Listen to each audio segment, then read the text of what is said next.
حضرت عبداللہ بن مسعود رضی اللہ تعالیٰ عنہ سے روایت ہے کہ رسول اللہ صلی اللہ علیہ وسلم نے ارشاد فرمایا کہ جب عورت اپنے شوہر کے کپڑے دھوتی ہے تو اللہ تعالیٰ اس کے واسطے 1000 نیکیاں لکھتے ہیں اور اس کے 2000 گناہ معاف فرماتے ہیں، اور اس کے واسطے وہ مخلوق استغفار کرتی ہے جن پر سورج طلوع ہوتا ہے، سبحان اللہ، اور اس عورت کے لیے اللہ تعالیٰ 1000 درجہ بلند فرماتے ہیں۔ یعنی ایک عورت اپنے شوہر کی خدمت کرے تو کتنی نیکیاں، خالی اس کے کپڑے دھلنے پر اتنی نیکیاں ہیں تو اس کا کھانا بنانے پر، اس کا خیال رکھنے پر ہے نا کتنی نیکیاں ہیں، سمجھ رہے ہیں آپ صلی اللہ علیہ وسلم۔ سورج تو کس پر طلوع ہوتا ہے؟ پوری دنیا پر نا، آسمان سورج جو ہے پہاڑوں پر، سمندروں پر، ہر مخلوق پر طلوع ہو رہا ہے، پوری دنیا اس کے لیے، سمجھ رہے ہیں، دنیا کی ہر مخلوق اس کے لیے مغفرت کی دعا کرتی ہے۔ رسول اللہ صلی اللہ علیہ وسلم نے ارشاد فرمایا جو عورت اپنے شوہر کے گھر میں جھاڑو دیتی ہے وہ گویا خانہ کعبہ میں جھاڑو دیتی ہے، یعنی اس کو اتنا ثواب ملے گا جتنا ثواب خانہ کعبہ میں جھاڑو دینے کا ملے گا۔ اب سوچیں کہ عورتیں جھگڑا کر رہی ہے کہ میری دیورانی کام نہیں کرتی، میری جیٹھانی کام نہیں کرتی، میں ہی جھاڑو لگاؤں۔ ہماری تو کوشش یہ ہو کہ سارے ثواب ہم ہی لوٹنے والے بن جائیں۔ جو مومن ہوگا وہ تو ایسے ہی ہوگا نا، وہ اللہ کا اتنا احساس ہوگا، اتنا خیال ہوگا، وہ لڑے گا ہی نہیں کہ دیورانی کیا کرتی ہے اور جیٹھانی کیا کرتی ہے۔ اس کے پاس جتنا موقع ہوگا وہ اپنے آپ کو کرتا جائے گا، اور جو جتنا کرے گا نا، کرنے سے انسان کمزور نہیں ہوتا، یہ بات اچھے سے سمجھ لیں۔ ہمیں کیا لگتا ہے کمزور ہو جاتا؟ نہیں، بلکہ انسان اگر کام بانٹ لے، صرف جھگڑے میں کام بانٹ لے، تو اتنا کرو اور میں اتنا کروں، تو بیٹھے بیٹھے کمزور ہو جائے گا، ہاتھ پیر چلتا رہے گا تو پھر پھرتی رہے گی۔ جہاں وہ بیٹھنے کا عادی بن گیا 2 گھنٹہ 4 گھنٹہ، کمزوری شروع، سمجھ رہے؟ تو یہ بہت ضروری ہے۔ اللہ کے نبی صلی اللہ علیہ وسلم نے ارشاد فرمایا جو عورت اپنے خاوند کے گھر میں کوئی بے ترتیب پڑی ہوئی چیز کو اٹھا کر ترتیب کے ساتھ رکھتی ہے، کوئی بھی چیز بغیر ترتیب، بے ترتیب پڑی ترتیب سے رکھ دی، بھائی میری دیورانی کے بچے، میری ننند کے بچوں نے پھینکا ہے، میں تھوڑی اٹھاؤں گی، سمجھ رہے؟ میری جیٹھانی کے بچوں نے پھینکا ہے، وہ اپنے بچوں کا دیکھے، میں نہیں ہٹاتی۔ نہیں، جو عورت اپنے شوہر کے گھر میں بے ترتیب پڑی ہوئی چیز کو ترتیب سے رکھ دے۔ عورتیں کیسی ہیں؟ کام کیا، برتن ایسی ٹیڑھا میڑھا پڑا ہوا ہے نا، سب بازار کا سامان بے ترتیب پڑا ہوا ہے، ترتیب سے ہر چیز کو رکھنا۔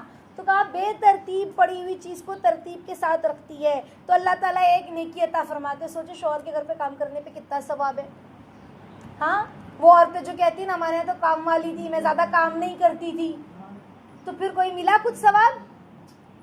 بے ترتیب پڑی ہوئی چیز کو رکھ، خالی ہٹا دیا، ایسا یہاں سے یہ کنگا یہاں پڑا، اس کو ڈرا میں ڈال دیا، بھی ڈرا میں اس کی جگہ ہے، ایک نیکی مل گئی، سمجھ رہے؟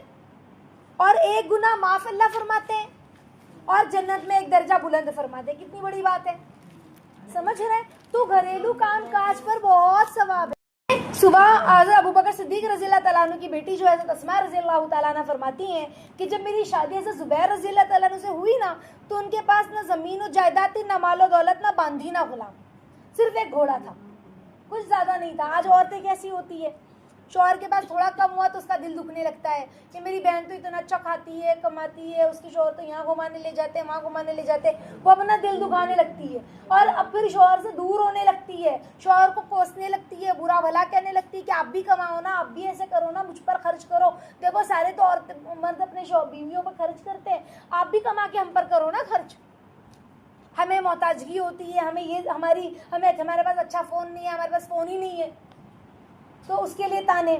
تو کہا کہ وہ کہہ رہی ہیں حضرت ابوبکر صدیق رضی اللہ تعالیٰ عنہ کی بیٹی حضرت اسماء رضی اللہ تعالیٰ عنہ کہ جب ان کی شادی حضرت زبیر رضی اللہ تعالیٰ عنہ سے ہوئی تھی تو ان کے پاس نہ زیادہ زمین جائیداد تھی، نہ باندھی، نہ غلام، صرف ایک گھوڑا تھا، سمجھ رہے؟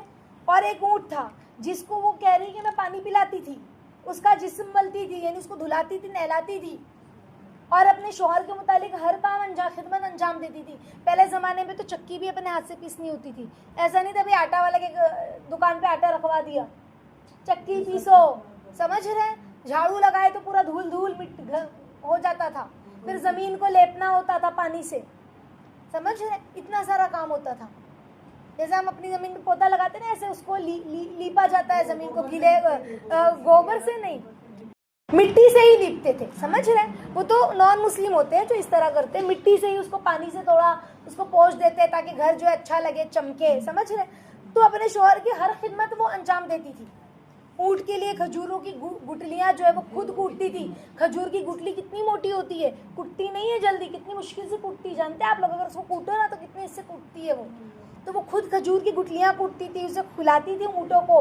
پھر پانی کا ڈول بھر کر لاتی تھی. میں نے آپ کو بتایا نا کہ اس وقت پانی جو ہے مشکیزے سے بھر کر لے کر آنا تو رسی کے نشان پڑ جاتا ہے ہاتھ میں, سمجھ رہے, اور کھینچنا. اگر ہم آج 2-3 چھوٹی چھوٹی بکٹ اٹھا کے واشنگ مشین میں پانی پلٹ دے تو پھر ہماری کمر میں دکھ جاتا ہے کہ اللہ بہت دکھ رہا ہے, سمجھ رہے. تو یہ حالت تھی. آٹا خود گوندتی تھی, روٹی خود پکاتی تھی, میلوں کا سفر طے کر وہ گٹلیاں سر پر لاد کر لاتی تھی. اب ان کے گھر میں ہی ساری اتنی گٹلیاں تو نہیں ملے گی نا, بکتی ہوگی نا اس وقت گٹلیاں بھی, تو میلوں کا سفر طے کر کے گٹلیاں لے کر آتی تھی وہ. تو کہا میری یہ حالت دیکھ کر اللہ کے نبی نے کیا فرمایا جانتے ہو؟ تم بہت مبارک بیٹی ہو. کیا کہا اللہ کے نبی نے؟ مبارک بیٹی ہو. اور آج ہم کیا کہتے ہیں؟ یہاں 4 کام کیا اور بیڈ روم میں جا کے شوہر سے کہہ رہے ہیں. بیوی کیا کہتی شوہر سے؟ سب میں ہی کرتی ہوں, تمہارا بھی کروں, تمہاری اماں ابا کا بھی کروں, دیکھو نا تمہاری بہن آتی کچھ نہیں کرتی, تمہاری بھابھی کچھ نہیں کر رہی ہے, میں ہی سب کروں. اور اللہ کے نبی کہہ رہے ہیں بہت مبارک بیٹی ہو, سبحان اللہ, تمہاری آخرت بہت کامیاب رہے گی. کس بات پر کہا؟ اتنی خدمت کر رہی ہے, باہر کا کام بھی خود کر رہی ہے, اونٹوں کو کھلانا, اونٹ کو دھلانا, نہلانا, گٹلی کوٹنا, لے کر آنا, گھر کے کام کے ساتھ اس کا بھی خیال رکھ رہی جانوروں کا. تو کہا تم بہت مبارک بیٹی ہو. اللہ اکبر, کاش یہ حدیث اور یہ جملہ ہر بیٹی کو سمجھ میں آ جائے, سمجھ رہے ہیں. تو کہا تمہاری آخرت بہت کامیاب رہے گی, اللہ کے نبی کہہ رہے ہیں. اور رسول اللہ صلی اللہ علیہ وسلم نے میرے لیے دعائیں دی, وہ کہہ رہے ہیں. اور یہ حدیث جو ہے ابن ماجہ کی ہے, سمجھ رہے ہیں, ابن ماجہ حدیث کی کتاب ہے, اس میں یہ حدیث واردہ احیاء العلوم میں ہے. کتنی پیاری بات ہے. ہاں, تو کام کرنے سے کوئی چھوٹا نہیں ہوتا. لڑکیوں کو لگتا ہے کہ سسرال میں کیا میں نوکرانی ہوں, سب کا میں کروں. نوکرانی نہیں ہوتے, یہ میرا گھر ہے, میں سب کو دیکھوں, میں سب کو پوچھوں. ایک ہوتا ہے نا ذمہ دار, جیسے ماں کیسی ہوتی ہے, ہر ایک کا خیال رکھتی ہے, ہر ایک کے کھانے پینے کا خیال رکھتی ہے, ایسے ہی جب بہو سسرال میں جاتی ہے تو وہ ذمہ دار بن جاتی ہے, سمجھ رہے ہیں. قوم کا سردار, قوم کا حاکم, قوم کا سردار جو ہے اس کا مخدوم ہوتا ہے, سمجھ رہے ہیں, خادم ہوتا ہے. قوم کا سردار جو ہے اس کا خادم ہوتا ہے, خدمت کرنے والا ہوتا ہے. سردار کا مطلب کیا ہوتا ہے؟ خادم, خدمت کرنا لوگوں کی. تو اسی طرح سے بہو نوکرانی نہیں ہوتی ہے, وہ خادم ہوتی ہے, یعنی وہ سب کو خدمت کرنے والی ہوتی ہے. میں سب کا خیال رکھوں, میں اپنی ساس کا بھی خیال رکھوں, اپنے گھر والوں کا خیال رکھوں, گھر میں جو مہمان آئے ان کا خیال رکھوں, ہر ایک کا.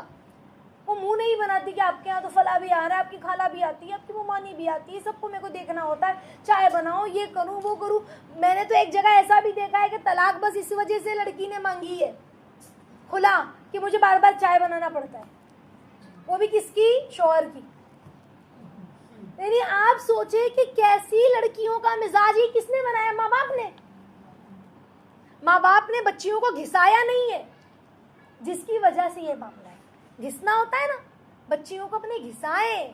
چھوٹی بچی ہے 8ویں میں 7ویں میں, نہیں بھی بچی چھوٹی ہے, بھی کہاں روٹی گوندے گی, آٹا بنائے گی, ارے وہ اتنی بڑی بچی سے روٹی بنواؤ, آٹا گوندواؤ. اماں کہہ رہی نہیں, کہاں کرے گی, کام کروانا ہے. 10ویں تک تو پورا کھانا بنانا, 10ویں کا ایگزام ہوا نہیں کہ ہم یہاں پورا اس کو کھانا بنانا آ جائے. دال چاول تو 7ویں 8ویں سے اس کو چلانا آ جائے گیس پر, اس کو بگھارنا, اس کو بنانا دال چاول. یعنی اتنا دھیرے دھیرے ہم چھٹیوں میں بچوں سے کام لیں. تو آج ماں باپ کام نہیں لے رہے, صرف پڑھائی پڑھائی پڑھائی. طرح ساری بچی ٹیوشن جاتی ہے, کلاسز جاتی ہے, پھر وہاں سے فلاں کو ٹیوشن دینے جاتی ہے, تو میری بچی بہت تک جاتی ہے, جان دے میں ہی کر لیتی ہوں کام. پھر کیا ہوا؟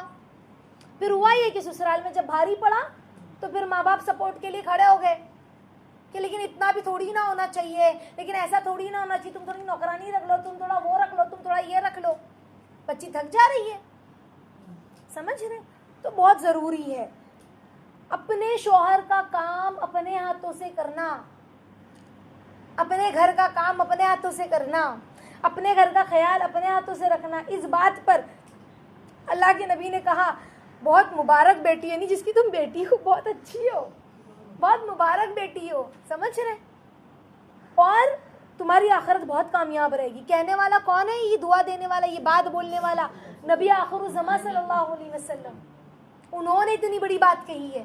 تو جو بیٹی اپنے گھر کا کام کرے اس کے لیے بھی یہ بات آتی ہوگی نا کہ بہت مبارک بیٹی ہے، اس کی آخرت بھی بڑی کامیاب ہے، جو اپنے گھر والوں کی خدمت کرے، اپنے ساس سسر کی خدمت کرے، سمجھ رہے؟ یعنی کہ میرے ذمے نہیں ہے، منہ آپ ٹیڑھا کر رہی ہے۔ اللہ تعالیٰ سب کو ہدایت اور نیک سمجھ دے، آمین یا رب العالمین۔